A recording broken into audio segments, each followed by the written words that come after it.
Hi guys, welcome to English group for you on my YouTube channel. Today's my topic is punctuation. हाँ friends, आज के इस video में हम बात करेंगे पंक्चुएशन क्या है और पंक्चुएशन कहाँ पे यूज किया जाता है। तो आप देखें यहाँ पे कि punctuation are symbol of English language like other languages. These are used in sentences. Their correct uses make our writing easier to read and understand. I mean to say in Hindi कि punctuation एक symbol है जो हर language में use होता है, वो Hindi language हो, English language हो, उर्दू हो, किसी भी लैंग्वेज में, लेकिन सिंबल का यूज करते हैं। और these are use in sentence. और इस सिंबल का यूज कहां करते हैं?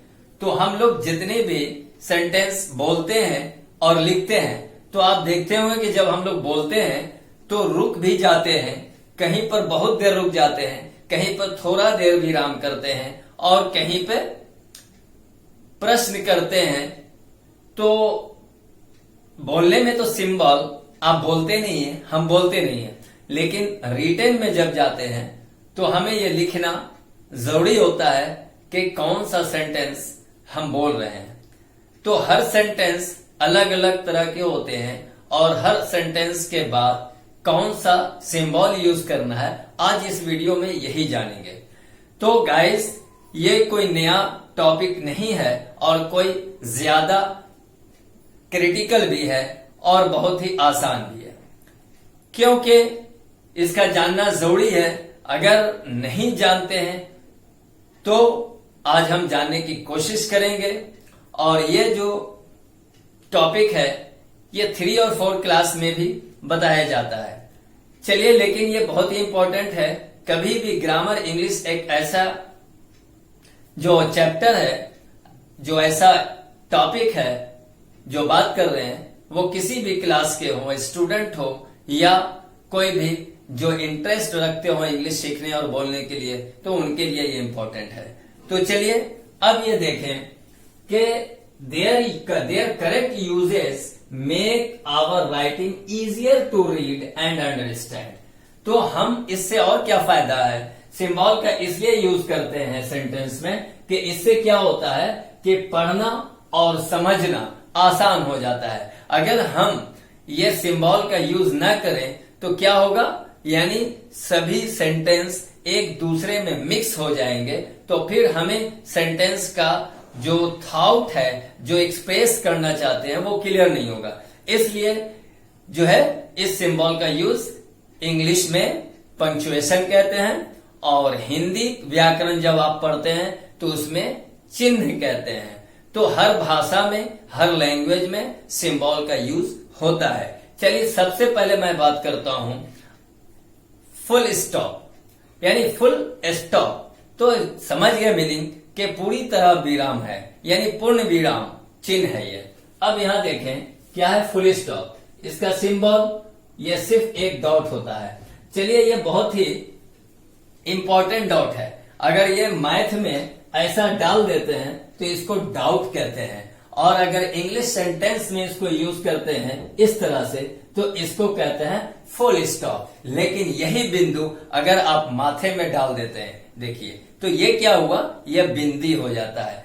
तो ये बिंदु जो है बहुत ही टिपिकल है और बहुत ही खतरनाक है।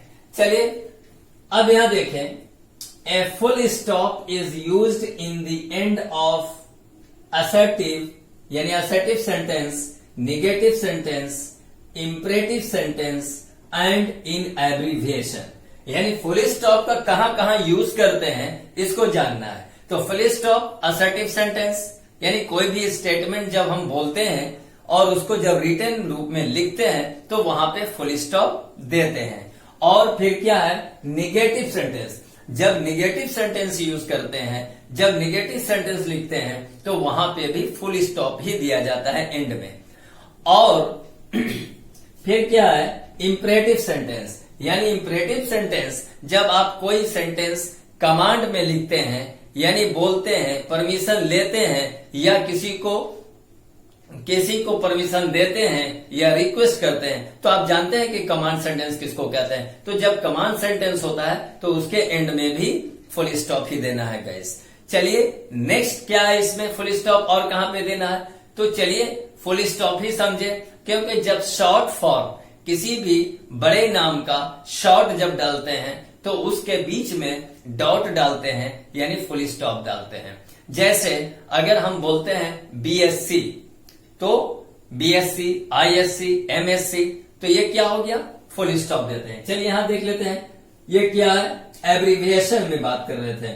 चलिए एक सेंटेंस यहां मैंने लिखा है, आई एम ए डॉक्टर, एक फुल स्टॉप दे दिया। ये क्या हुआ गाइस, ये सेंटेंस असर्टिव में है ये, यानी इसको हम पॉजिटिव भी कह सकते हैं, अफर्मेटिव भी कह सकते हैं। तो ऐसा सेंटेंस ये अफर्मेटिव है। दूसरा देखें, you are not a doctor, ये नेगेटिव है। मैंने बोला था नेगेटिव में भी फुल स्टॉप दिया जाता है। अब यहाँ देखिए, गो अवे फ्रॉम हियर, यहां से चले जाओ, तो ये गो अवे फ्रॉम हियर ये कमांड सेंटेंस है, इंपरेटिव सेंटेंस है। तो इंपरेटिव सेंटेंस में भी फुल स्टॉप देते हैं। अब यहाँ देखिए ये बीए, तो बीए आप जानते हैं, BA bachelor of arts, MSc master of science. S के पांडे ये नाम है, एस और के, तो एस से कुछ होगा फुल फॉर्म, के से भी कुछ हो सकता है, पांडे है। चलिए यहाँ पे engineer, ER engineer, BDO block development officer, CO circle officer. तो ऐसे जो एब्रीविएशन होते हैं, तो ये सब जो है एब्रीविएशन के बीच में भी डॉट डाला जाता है। तो ये रहा गाइस के फुल स्टॉप। नंबर 1 में फुल स्टॉप मैंने बताया। अब नंबर 2 में देखें कि क्वेश्चन मार्क। तो क्वेश्चन मार्क आप जानते हैं, क्वेश्चन मार्क क्या होता है, ये इस तरह से होता है क्वेश्चन मार्क, इसको हिंदी में प्रश्न चिन्ह कहते हैं। तो चलिए यह क्वेश्चन मार्क जो है वो कहां पे यूज होता है। अब इसको ध्यान देखें कि it is used in question और इंट्रोगेटिव एंड क्वेश्चन टैग, यानी आप इस क्वेश्चन मार्क का, इस प्रश्न चिन्ह का यूज करेंगे या करते हैं कहां पे, क्वेश्चन में या फिर इंट्रोगेटिव। यानी बात यह है कि आप क्वेश्चन कहें या इंट्रोगेटिव कहें, लेकिन आजकल के ग्रामर में इंट्रोगेटिव ही वर्ड यूज किया जाता है, क्वेश्चन अलग से नहीं किया जाता है। लेकिन क्वेश्चन में ही इंट्रोगेटिव भी आ जाता है और क्वेश्चन भी आ जाता है। अब आप कंफ्यूज होते होंगे कि क्वेश्चन इंट्रोगेटिव में क्वेश्चन भी आ जाता है, क्वेश्चन और इंट्रोगेटिव क्या है। तो अगर आप सिर्फ इंट्रोगेटिव जानते हैं तो आप कंफ्यूज होंगे, लेकिन जब आप क्वेश्चन और इंट्रोगेटिव जानते हैं तो कंफ्यूज नहीं होंगे। चलिए मैं क्लियर कर देता हूं कि इंट्रोगेटिव सेंटेंस किसको कहते हैं। तो इंट्रोगेटिव सेंटेंस और क्वेश्चन, इंट्रोगेटिव में क्या होता है कि आप ऐसे समझें कि किसी को आपने देखा और आपको ये समझ में आया कि आपने उसको देखा है या आप उसको पहचानते हैं। तो ऐसी हालत में आप बोलते हैं कि अरे आप मिस्टर रोहित हैं, क्या आप रोहित हैं। तो आप बोलने से पहले क्या लगाते हैं, क्या आप रोहित हैं, क्या आप पटना में रहते हैं, क्या आप डॉक्टर हैं। तो जब क्या लगाते हैं तो इसका मतलब यह है कि आप उनको कुछ पहचान रहे हैं, कुछ जान रहे हैं, यानी आपको थोड़ा डाउट है, 50% आप समझ रहे हैं। तो आप क्लियर करने के लिए 100% आप पूछते हैं क्या, कि क्या आप ही अली हैं, क्या आप डॉक्टर हैं, क्या आप लॉयर हैं। तो उसका जवाब हाँ या ना हो सकता है, तो आप कंफर्म हो जाएंगे। तो ये हो गया इंट्रोगेटिव। अब आइए, उसको तो इंग्लिश में बाद में बताऊंगा। अब दूसरा क्वेश्चन क्या है कि आप कुछ भी नहीं जानते हैं। जैसे आपके दरवाजे पर कोई आए और बेल बजाए, नॉक करे दरवाजा को, तो आप दरवाजा खोलते ही देखेंगे और आप उसको नहीं पहचानते हैं, तो आप बोलेंगे हु आर यू। तो ये क्या हो गया, प्रश्न हुआ। तो जब प्रश्न हुआ तो उसको क्वेश्चन कहते हैं। बस यही 2 फर्क है। अगर आपने पूछा हु आर यू, आप कौन है, व्हाट इज योर नेम, आपका क्या नाम है, तो ये हो गया क्वेश्चन। लेकिन जब आप पूछते हैं आर यू मिस्टर रॉय, तो ये हो गया क्या आप रॉय हैं, तो मतलब आप समझ रहे हैं, आप उसको कुछ पहचान रहे हैं। तो ये हो गया इंट्रोगेटिव। तो चलिए, मैं जैसे अगर पेन लिए हुआ हूं और मैं बोलूं क्या ये कलम है, तो कलम मेरे पास है, तो आपका जवाब होगा यस। मैं बोलूंगा हाँ, तो ये जो हो गया क्या, तो is this a pen, is पहले लगागा, तो ये क्या हो गया, इंट्रोगेटिव। तो इसको क्वेश्चन कहते हैं। बहरहाल, तो मैं वो तो सेंटेंस नहीं बता रहा हूं यूज ऑफ पंक्चुएशन। यानी कहां पे क्वेश्चन मार्क लगाएंगे। तो इंट्रोगेटिव सेंटेंस में भी क्वेश्चन मार्क लगाएंगे और क्वेश्चन में भी लगाएंगे, जो अभी क्लियर हो जाएगा। अब तीसरा क्या है, क्वेश्चन टैग। अब आप सोचते होंगे कि क्वेश्चन टैग क्या है, तो क्वेश्चन टैग में भी क्वेश्चन मार्क लगाया जाता है। तो क्वेश्चन टैग होता क्या है, जैसे मैं फिर ध्यान से आप सुनिएगा, मैं बोलता हूं कि आप रोहित है ना, आप डॉक्टर है ना, आप रवि नहीं है ना, तो आप ना वो जो बोलते हैं वो क्वेश्चन टैग है। उसको इंग्लिश में आप जो बोलना होगा बोलेंगे, वो मैं बताता हूं। अब यहां देखें, सबसे पहले मैंने बोला it is used in question, तो क्वेश्चन में यूज करने के लिए ये देखिए क्वेश्चन है हु आर यू, ये क्वेश्चन हुआ, तो क्वेश्चन में यू, तो लास्ट में क्वेश्चन मार्क लगाया गया, है ना गाइस। अब यहां देखें, दूसरा देखिए, do you study in class 10, क्या आप क्लास 10 में पढ़ते हैं, मैंने पूछा क्या आप क्लास 10 में पढ़ते हैं, तो ये हो गया इंट्रोगेटिव। तो यानी इंट्रोगेटिव और क्वेश्चन दोनों में जो है क्वेश्चन मार्क एंड में लगाते हैं, लिखते हैं। अब यहां देखें, ये जो मैंने बोला क्वेश्चन टैग की जो बात कही, ये है क्वेश्चन टैग। अब इंग्लिश में बोलना है you are Ravi aren't you, आप रवि है ना। अगर आपको बोलना है you are Ravi aren't you, आप रवि है ना, तो ये हुआ क्वेश्चन टैग। तो क्वेश्चन टैग में भी गाइस यही क्वेश्चन मार्क लगाना है, देखिए यहां लगाया है। अब यहां देखें, she is not tall is she, वो लंबी नहीं है ना, she is not tall is she, वो लंबी नहीं है ना। अब यहां देखें, post this letter will you, post this letter will you, letter post कर दोगे ना। तो इस तरह का सेंटेंस जो बोलते हैं, तो ये हो गया क्वेश्चन टैग। तो गाइज आपने देखा कि ये नंबर 2 में क्वेश्चन मार्क जो यूज किया गया, कहां कहां किया गया, बहुत इंपॉर्टेंट चीज है और इसको जानना जरूरी है। चलिए अब तीसरा जो है इसमें बता रहा हूं, यह एक्सक्लेमेशन मार्क। तो जैसे ही एक्सक्लेमेशन मार्क आया तो आप समझ गए कि क्या हुआ। एक्सक्लेमेशन मार्क यानी ये हिंदी में शायद इसको विस्मयादि बोधक चिन्ह कहते हैं। इसमें ये चिन्ह देखकर ही समझ जाते हैं कि इसमें चिन्ह देखकर, पढ़ने के बाद तो क्लियर होगा कि सुख है या दुख है, तो चिन्ह देखकर ये समझ जाते हैं कि यह विस्मयादि है, यानी इसमें दुख भी प्रकट हो सकता है, सुख भी प्रकट हो सकता है और ताज्जुब भी प्रकट हो सकता है, यानी कुछ भी जाहिर हो सकता है, एक्सप्रेशन।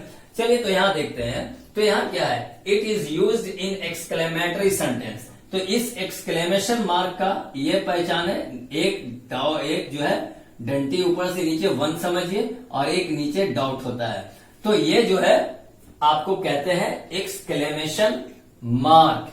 तो एक्सक्लेमेशन मार्क कहां यूज होता है, it is used in exclamatory sentence. तो एक्सक्लेमेटरी सेंटेंस के लास्ट में एक्सक्लेमेशन मार्क लगाते हैं।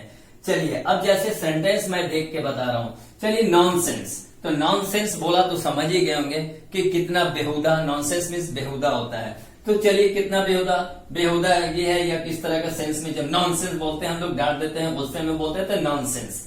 चलिए अब दूसरा देखें कि हाउ ब्यूटीफुल शी इज। चलते फिरते जब कोई चीज देखने के बाद आपको अच्छा लगता है, बहुत ही अच्छा लगता है, तो आप अचानक बोल बैठते हैं, खुश हो जाते हैं और बोलते हैं अरे वो कितनी अच्छी है, अरे वो कितना सुंदर है, अरे ये मकान कितना लंबा है। तो जब आप इस तरह का सेंटेंस बोलते हैं तो वहां पे आपको यही एक्सक्लेमेशन मार्क लिखना होगा। बोलने में गाइस ये नहीं कि जब आप बोलेंगे किसी से नॉनसेंस तो आप बोलेंगे एक्सक्लेमेशन मार्क, आप बोलेंगे how beautiful she is exclamation mark, तो गलत हो जाएगा, क्योंकि बोलने में आपको नहीं बोलना है कि what is your name question mark, तो फिर गड़बड़ हो जाएगा। लिखने में ये सिंबल देना है गाइस। चलिए यहाँ पे देखें हाउ ब्यूटीफुल शी इज, है ना, हाउ ब्यूटीफुल शी इज। अब यहाँ देखें oh oh I forgot about the meeting. तो मैं मीटिंग के बारे में भूल गया। अब चलते चलते अचानक आपको याद आया, हमें याद आया अरे मीटिंग में जाना था, तो आप क्या हुआ, थोड़ा दुखी तो हुआ, थोड़ा ताज्जुब हुआ या दुख हुआ। तो अब यहाँ पे क्या, ओह अचानक क्या था, oh I forgot about the meeting, तो मैं मीटिंग के बारे में भूल ही गया था। अब यहां देखें what a stupid boy you are Arun, कितने स्टूपिड हो तुम अरुण इस तरह से बोलने के लिए, तो यहाँ पे ये एक्सक्लेमेशन मार्क लगाया। तो गाइस आगे नेक्स्ट वीडियो में, नेक्स्ट पार्ट में, नेक्स्ट वीडियो में मैं 3 नंबर के बाद 4 नंबर में आगे बताऊंगा, जो इसको जानने के लिए आप नेक्स्ट वीडियो देखेंगे, क्योंकि अगर इसी में बताऊंगा तो वीडियो का लेंथ लंबा हो जाएगा और आप बोर हो जाएंगे। इसलिए मैं चाहता हूं कि आप वीडियो को मेरे देखने में आप बोर फील ना करें और आसानी से इंटरेस्ट लेते हुए सीख सकें और समझ सकें। तो गाइस अगर वीडियो पसंद आया है तो लाइक और शेयर जरूर करें। Thank you for watching my video.